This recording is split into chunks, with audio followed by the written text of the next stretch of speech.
तो भाई पिछली 2 वीडियोज़ में जैसे कि आपको मालूम है, हम ये देखने की कोशिश कर रहे थे कि आबादी में मर्दों का वो तनासुब जो कि ए को वोट देता है और आबादी में औरतों का वो तनासुब जो कि ए को वोट देता है, क्या उनमें कोई ख़ास फ़र्क है? और इस बात की हमने एतमाद की सतह 95% पे रखी थी।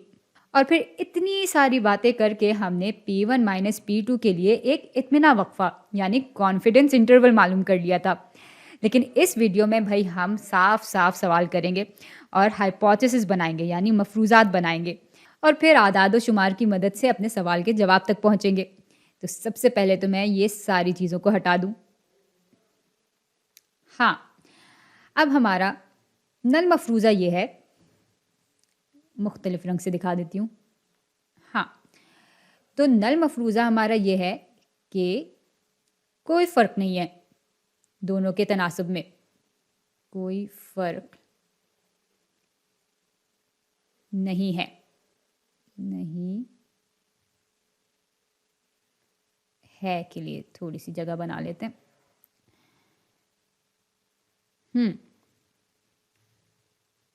और भाई कोई फ़र्क नहीं है से मतलब हमारा ये है कि P1 और P2 बिल्कुल एक दूसरे के बराबर होंगे। तीसरी तरह हम इसको यूँ बयान कर सकते हैं कि तीसरी तरह हम इस बात को यूँ बयान कर सकते हैं कि P1 माइनस P2 बराबर है 0 के। अच्छा, अब आते हैं हम अपने मुतबादिल मफ़रूज़े पे यानी अल्टरनेट हाइपोथेसिस पे। तो अल्टरनेट हाइपोथेसिस ये होगा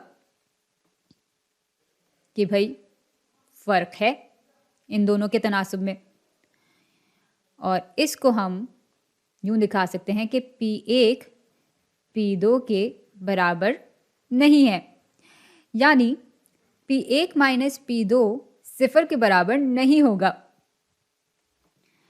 अच्छा, साथ ही ऐसा करते हैं कि अपने सिग्निफिकेंस लेवल को यानी अहमियत की सतह को बयान कर लेते हैं। तो भाई अहमियत की सतह समझ लें कि 5% के बराबर है। अच्छा, अब हस्बे मामूल हम ये फ़र्ज़ कर लेंगे कि हमारा जो नल हाइपोथेसिस है, नल मफ़रूज़ा है, वो दुरुस्त है। तो हम फ़र्ज़ कर रहे हैं कि यहाँ पे लिख भी दूँ कि हम फ़र्ज़ कर रहे हैं, ऐसा सच में नहीं है। इसी बात को हम साबित करने की कोशिश करेंगे। तो हम फ़र्ज़ कर रहे हैं कि हमारा नल मफ़रूज़ा दुरुस्त है। अच्छा, इसके बाद हम देखेंगे कि मर्दों की आबादी का नमूना लेकर जब हमने वो तनासुब मालूम किया जो कि ए को वोट देते हैं और फिर जब हम उसमें से माइनस करते हैं आबादी में से बेतरतीब तौर पे औरतों के नमूने का वो तनासुब जो कि ए को वोट देता है, तो हमारे पास जो कदर आ रही है उसके आने का क्या इम्कान है जब हम ये फ़र्ज़ कर रहे हैं कि हमारा नल हाइपोथेसिस दुरुस्त है, यानी इन दोनों के बीच में कोई फ़र्क नहीं है। तो ये बात हमें मालूम करनी है। अच्छा, ये चीज़ मालूम करने के बाद फिर हम देखते हैं कि क्या ये चीज़ हमारी अहमियत की सतह से ज़्यादा है या कम है। तो अगर ये इम्कान अहमियत की सतह से कम होता है, यानी 5% से कम होता है, तो फिर हम अपने नल मफ़रूज़े को ठुकरा देंगे। और ठुकराएँगे इसलिए क्योंकि अगर इस बात के होने का इम्कान इतना कम है और इसके बावजूद ये चीज़ हो रही है, तो फिर ज़ाहिर-सी बात है कि हम अपने नल मफ़रूज़े पर इतना एतबार नहीं कर सकते। भाई ये तो थी सारी फ़र्ज़ी बातें। अब नल हाइपोथेसिस को असल में परखने के लिए हमें ये इम्कान मालूम करना होगा। अच्छा, अब अगर आपको याद हो, तो पिछली वीडियो में हमने नमूने के फैलाव के नमूने के तनासब के फ़र्क का फैलाव बनाया था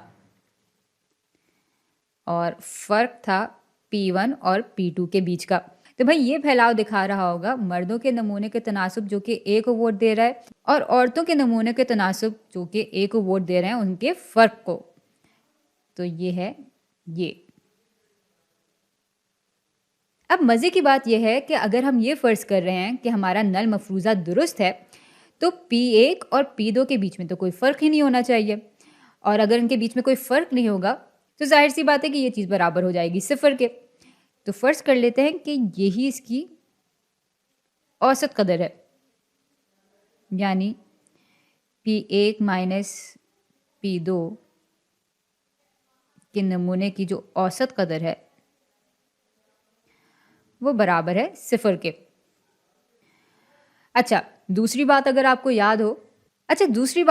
याद हो तो पिछली वीडियोज़ में हमारे पास इस चीज़ की जो कदर आई थी नमूनों से, वो बराबर आई थी 0.051 के। तो अब हमें ये देखना है कि इस बात का क्या इम्कान है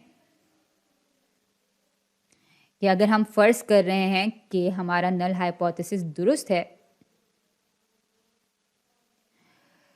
तो नमूने में P1 और P2 का फ़र्क बराबर हो 0.051 के।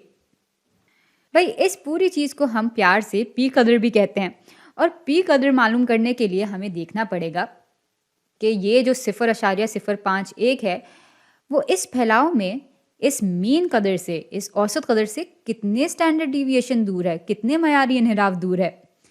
तो इसके लिए फिर जाहिर सी बात है हमें अपनी जी कदर मालूम करनी होगी। तो भाई जी कदर बराबर होती है हमें पैरामीटर के नमूने से जो कदर मिली माइनस नल मफरूज़े की औसत कदर जो कि 0 के बराबर है, और इसको हम तकसीम करते हैं नमूने के पैरामीटर के नमूने के फैलाव के मयारी इन्हिराफ से। तो यहाँ पे फिर हमारे पास ये चीज़ आ जाएगी। अच्छा, पिछली वीडियो में हमने देखा था कि नमूने के फैलाव के नमूने के तनासुब के फ़र्क का जो मयारी इन्हिराफ होता है वो बराबर होता है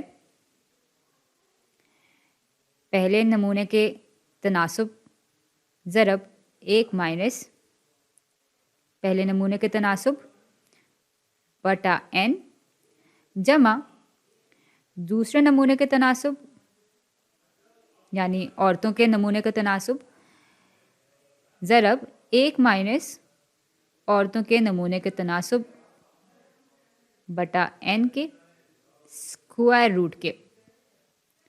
यहाँ पे दिलचस्प बात यह है कि P1 और P2 तो बिल्कुल एक दूसरे के बराबर हैं, तभी इनका फ़र्क 0 के बराबर आ रहा था। तो यहाँ पे फिर हम P1 P2 लिखने के बजाय सिर्फ P भी लिख सकते हैं, और इस पूरी चीज़ को जब हम मज़ीद सुलझाएंगे तो हमारे पास ये चीज़ बराबर आ जाएगी 2P ज़रब 1 माइनस P बटा n के। अब n तो पिछली वीडियो में जैसे हमने देखा था कि 1000 के बराबर है, लेकिन p की असली कदर हमें नहीं मालूम। और भाई p की कदर मालूम करने का तरीका यह है कि यहाँ पर अगर ये दोनों एक दूसरे के बराबर हैं तो हमें क्या ज़रूरत है कि हम मर्दों के नमूने को अलग तरह देखें और औरतों के नमूने को अलग तरह देखें।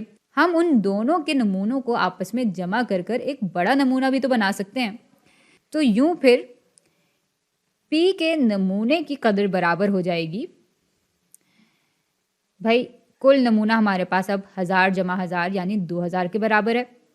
अच्छा, पिछली वीडियो में 642 मर्दों ने A को वोट दिया था और 591 औरतों ने A को वोट दिया था। तो इन दोनों को जब हम जमा कर देंगे तो हमारे पास कुल 1233 लोग आ जाएंगे जिन्होंने A को वोट दिया। तो भाई 2000 लोगों में से 1233 लोगों ने A को वोट दे दिया है, जिनमें मर्द और औरतें दोनों ही शामिल हैं। अब कैलकुलेटर की मदद से जब हम इसको हल करेंगे तो नमूने के तनासुब की कदर बराबर आ जाएगी 0.6165 के। अब भाई ये अभी भी नमूने का तनासुब ही है, हमें असल तनासुब की कदर नहीं मालूम, लेकिन हम कह लेंगे कि भाई हम ये फ़र्ज़ कर रहे हैं कि ये बिल्कुल असली कदर के बराबर ही होगी या तकरीबन उसके बराबर होगी। ये काम हमने, अगर आपको याद हो तो पिछली वीडियोज़ में भी किया था। तो अभी फ़िलहाल ये लिख लेते हैं कि नमूने का तनासुब तकरीबन बराबर है असली तनासुब के, और n हमें मालूम है कि अब 2000 के बराबर है।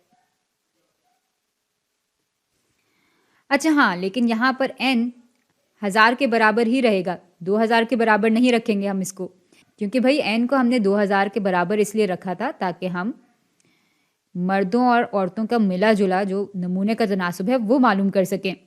लेकिन यहाँ पर हम अभी भी मयारी इन्हिराफ ले रहे हैं इन दोनों नमूने के तनासुब के फ़र्क का, तो n यहाँ पर अभी भी 1000 के बराबर ही रहेगा। चले, ये सारी इकदार फिर इस फॉर्मूले में डालते हैं।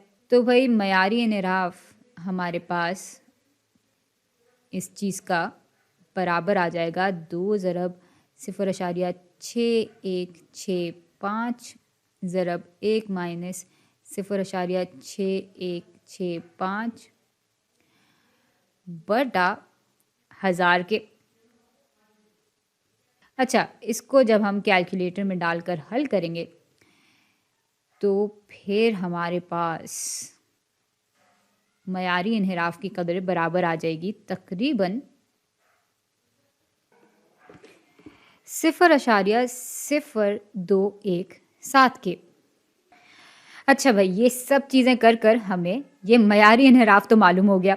अब मयारी इन्हिराफ की कदर हम यहाँ पर डालेंगे ताकि हमें हमारी जी कदर मिल जाए। तो फिर जी कदर बराबर हो जाएगी 0.051 बटा 0.0217 के।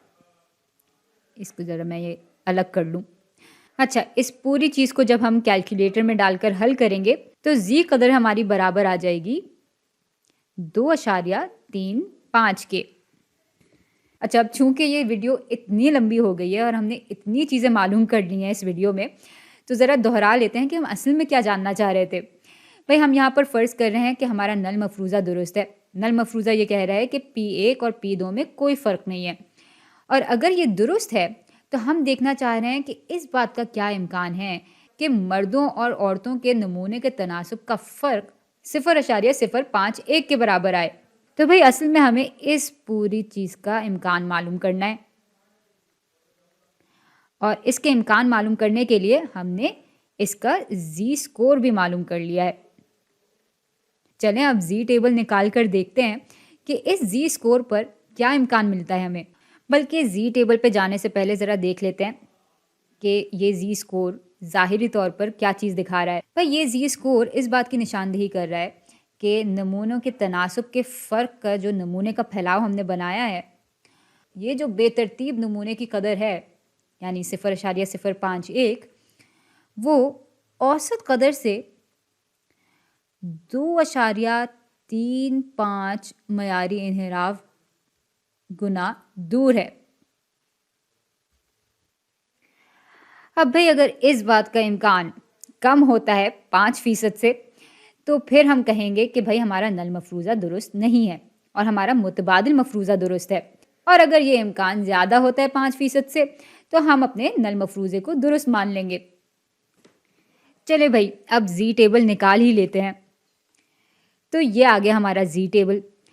ज़रा जी फैलाव भी बना लेते हैं ताकि हमें पता चले कि हम कर क्या रहे हैं। तो ये है इसका फैलाव, ये है औसत कदर। और भाई, अगर हम अपनी अहमियत की सतह 5% रख रहे हैं, तो इसका मतलब ये है कि इस पूरे नमूने के फैलाव में से कुल 5% रकबे को हम ठुकरा रहे होंगे, यानी वहाँ पर जो भी नमूने आ रहे होंगे उनको हम ठुकरा देंगे। अब चूंकि ये पूरा फैलाव हम आहंग है, इसका मतलब ये है कि 2.5% यहाँ होगा और 2.5% यहाँ होगा। और यूं फिर ये जो पूरा बीच का हिस्सा है, जिसको मैं इस रंग से दिखा देती हूँ, ये फिर 95% के बराबर होगा। अच्छा, अब ज़रा देख लेते हैं कि इस सूरत हाल में जी कदर क्या होगी। तो हम यहाँ पे जी की क्रिटिकल वैल्यू यानी जी की अहम कदर मालूम करेंगे। अब भाई, चूंकि जी टेबल उस तरह के फैलाव का इम्कान दे रहा होता है जो कि क्यूमुलेटिव होता है, यानी यहाँ से लेकर यहाँ तक जितने भी इम्कानात हैं हमें उसका हिसाब मिल रहा होगा जी टेबल से। तो यहाँ से लेकर यहाँ तक का, तो भाई यहाँ से लेकर यहाँ तक का इम्कान बराबर हो जाएगा 95 जमा 2.5% के, यानी 97.5% के। और 97.5% को जब हम डेसिबल में लिखते हैं तो हमारे पास 0.975 आ जाता है। तो चलें देख लेते हैं कि जब हमारी अहमियत की सतह 5% के बराबर होती है तो उस सूरत हाल में हमारे पास जी स्कोर क्या आता है इस इम्कान के लिए। तो यहाँ पे 0.975 यहाँ पर है,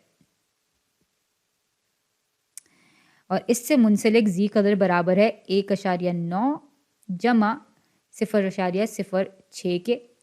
यानी ये जो जी की क्रिटिकल वैल्यू है ये बराबर है 1.96 के। अच्छा, अब जरा वापस आते हैं अपने सवाल पर। तो भाई यहां पे अगर हम अपनी अहमियत की सतह रख रहे हैं 5%, जो कि है, तो भाई यहां पर अगर हम कहें कि 5% हमारी, तो भाई यहां पर अगर हम कह रहे हैं कि 5% हमारी अहमियत की सतह है, तो अहमियत की सतह का जी जो स्कोर है वो बराबर है 1.96 के। और हमारे नमूने का जी स्कोर जो आया है वो आया है 2.35 के बराबर। यानी ये इससे भी कहीं आगे होगा, कहीं यहां पर होगा 2.35। अब भाई अगर इस पूरी चीज का इम्कान 5% के बराबर था, तो जाहिर सी बात है कि यहां से यहां तक का जो इम्कान है वो 5% से भी कम होगा। तो इस बात के होने का इम्कान 5% से भी कम है, यानी हमारी अहमियत की सतह से भी कम है। और इस वजह से जैसे कि हमने पहले बयान किया था कि हम अपने नल मफरूज़े को ठुकरा देंगे। तो भाई ये है हमारे सवाल का जवाब।